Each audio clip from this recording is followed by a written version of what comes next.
Of all of your incredible parts, which Yeah. one do you think Deadpool will be the biggest fan of?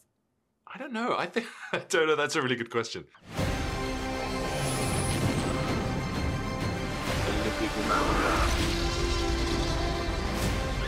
Where we're going, we don't need roads.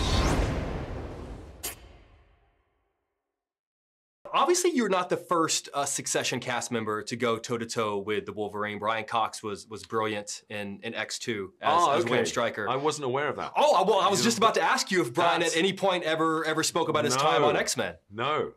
And you never brought it up? No. Oh, really? No, because we'd finished by then. Okay, so I was going to ask you, whenever you found out you got the part, you weren't shooting Succession at that time. No, we'd done. I was in, I had arrived in Nashville to do a film with Nicole Kidman, and we'd rehearsed for one day, and then I got COVID. So I was sent away in disgrace, feeling terribly shamed because I thought I'd infected everybody. Sure. And then my agents rang and said, Ryan and Sean would like to Zoom with you. And that's I would like to Zoom. What a great COVID experience. It was that's just like that's a very relatable COVID experience. Feeling really sorry for myself, and then suddenly I poked up.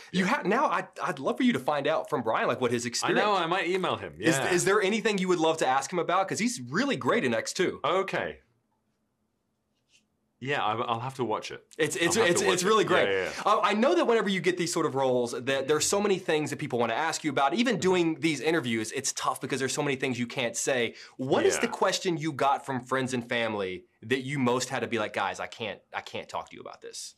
I think people are interested about the special appearances that have been mooted. And how many text messages about Taylor Swift have you gotten over the last 6 months? Not that much. Although my daughter's a big Swiftie, so she was sort of gently inquiring about that. But yeah, but actually, the truth is, my kids are pretty, they're pretty dismissive of anything I do. This is probably the first and most exciting thing that they really sort of paid attention to. They know you won an Emmy, right? Yeah, but you won Succession. Yeah. Well, if you can call it winning. Yeah. Fair enough. Yeah. Well, speaking of Succession, one of the things that we see is that Deadpool is a massive fan of all the roles that Hugh Jackman has done in his career. Of all of your incredible parts, which one do you think Deadpool will be the biggest fan of? I don't know. I don't know. That's a really good question. My instinct is to say Wamsgans, just because he's a moron. But I think Wade Wilson might have a little soft spot for Mr. Darcy. I could see him, Wade, shedding a single tear. Because he's quite romantic, Deadpool. I kind of want to see... It's all about his girl and his, it's getting back to that. I'm picturing this mental image maybe that's their date night movie. Of just weeping whenever he says, "You bewitch me, body," and just the tears are flowing. Yeah. That is incredible. Well, since you bring that up, next year is the 25th anniversary of Pride and Prejudice. Is it really? It is. Okay. And I would love to know, one of the greatest cinematic moments of all time is that great "You Bewitched Me" moment. I'd just love to know what you remember about shooting that scene.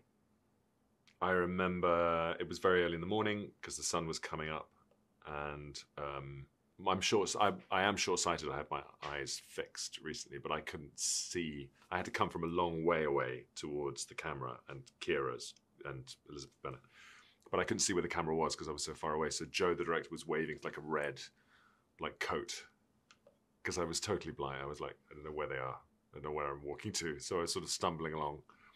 So that's pretty much what I remember. So this big, beautiful, epic moment right off camera is a guy swinging this, struggling with my myopia.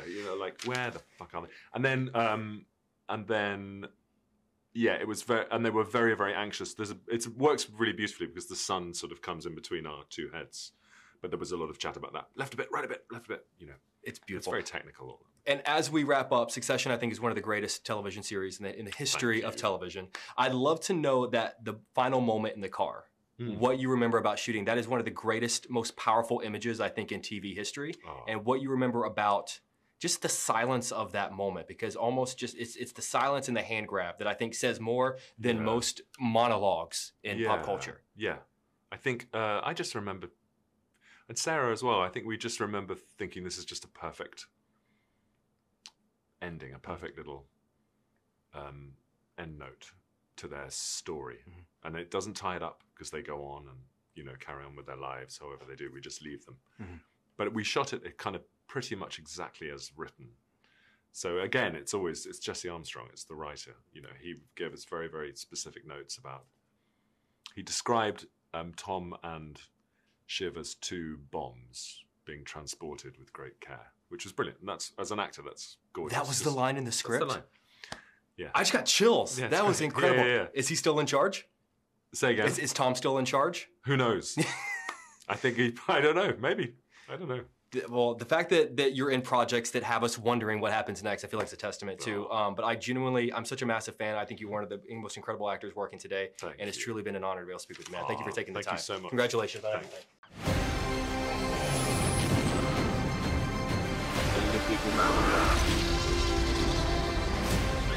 Where we're going, we don't need roads.